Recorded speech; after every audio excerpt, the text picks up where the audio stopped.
righty. Miss Eula Hamilton, interviewed by Tyler Hamilton on April 16, 2013.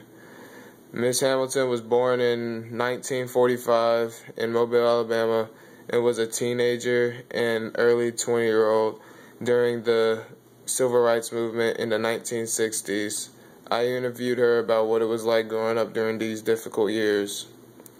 So, first question is, and also I would like to thank you for taking time out of your night again to to help me on this project. Okay. But okay, so first question is, what was like for an African American like yourself in the South during the Civil Rights Movement? It was a normal way of life because that's all we knew. Black people just stayed together, hung together, and did everything together. There was no integration, so it was just a way of life. Okay, thank you. How did you feel when the school system was integrated? I felt sad in a way because when I came out of school in 1963 and they integrated in 1970, so I never did go have anything to do with that. But when they integrated, they took all the black cultures away and they started doing things their way. We used to have extravaganza, all the schools together. We get together and compete. And when we integrated, they cut that out. And the way we used to cheer at games and stuff, they cut that out. So we were doing everything their way. So they took everything away from us. Okay, thank you. Could you describe some of the things you witnessed while growing up in a racial discriminate state such as Alabama? Yes, we had white water fountain. They didn't say black at that time. They said colored. We had black and colored bathrooms.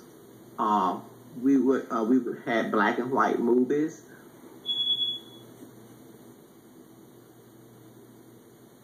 There was one movie downtown called the Theater, and we were upstairs and they were downstairs.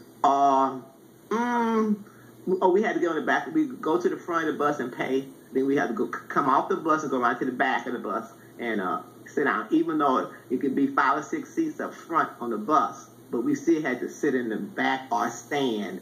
We weren't allowed to sit up front. Okay, thank you. Speaking of buses, what was your first reaction to the Montgomery bus boycott? Scary, shaken, but happy that someone took a stand for us. Rosa Parks. So it was exciting and then scary at the same time because we knew it was going to start. It was going to be some mess going. They were going to beat us down. So they was sick dogs on us and beat us with the batons and kick us and put water, turn the water faucets on and put water on us and push us back. So it was sad, really sad that we were treated like animals instead of human beings. Okay, thank you. What were some other you were talking about the water hose and the dogs. What were some other things that you might have heard or seen during this time period? Let's see. How they would just the policeman was like, if we wanted to, during this time they were boycotting, so we were trying to get in some of the places that they had, and they would take batons and just beat us or drag us or let the dogs bite us or whatever they could do to hurt us. They did that, but yet we still stood strong. Thank you. That's great. I remember you telling me this before, but could you describe the protests and organizations that you were a part of? NAACP. Okay, and who were people that you knew that were part of the NAACP? I say the president here was Norman Beasley, He was the head man of Here Mobile. And then I met, I knew that would be the next question you asked. I met Jesse Jackson.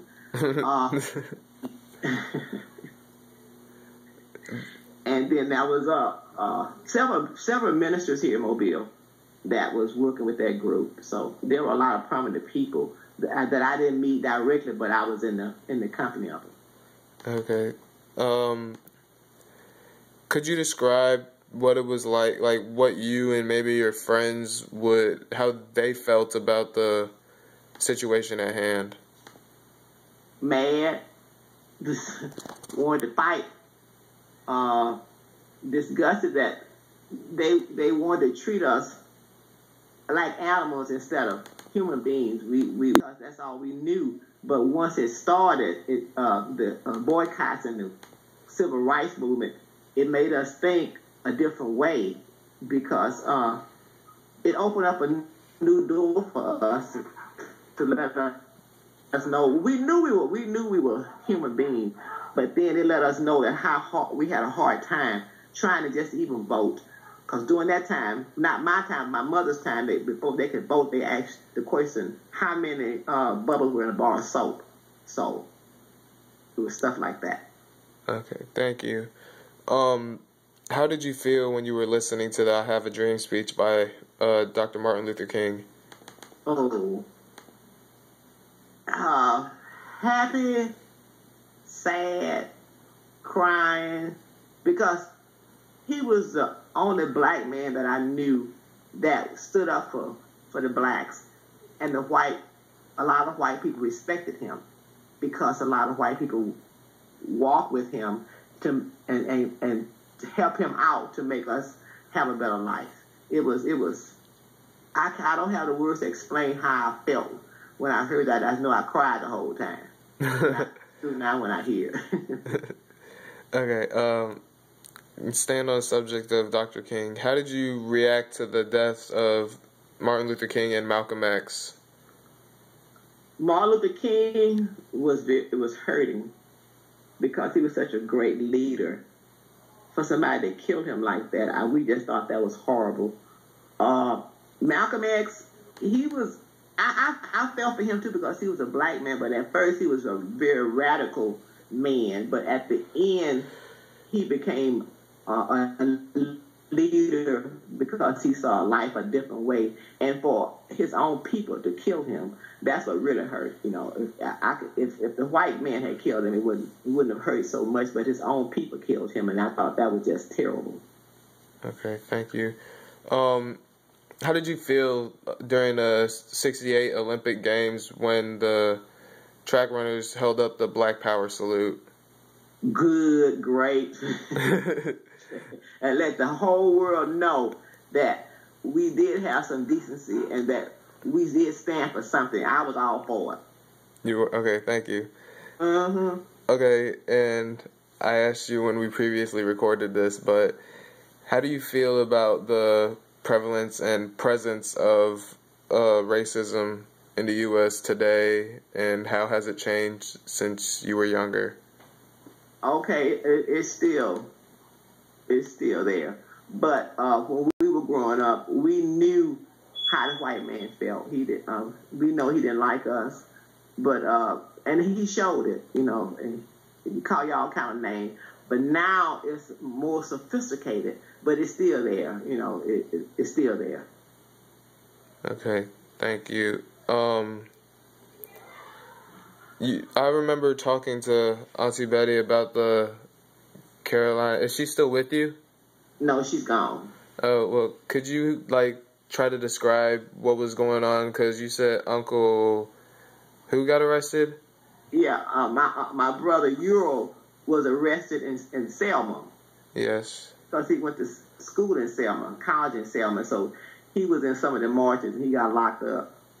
So Betty was in South Carolina, and they had the South Carolina massacre. They were integrating the school, and I think she said 20-some people got killed, and they were all on the floor crawling and trying to protect themselves. I just heard her say that tonight. Oh, okay. But that's all I have. But I just want to thank you for taking the time out tonight again. And that's pretty much it. I just want to thank you for your time and sharing your story with me. You're welcome. I don't erase your face. I got you. Thank you. Yeah, all right. Bye-bye. Love you. Love you too.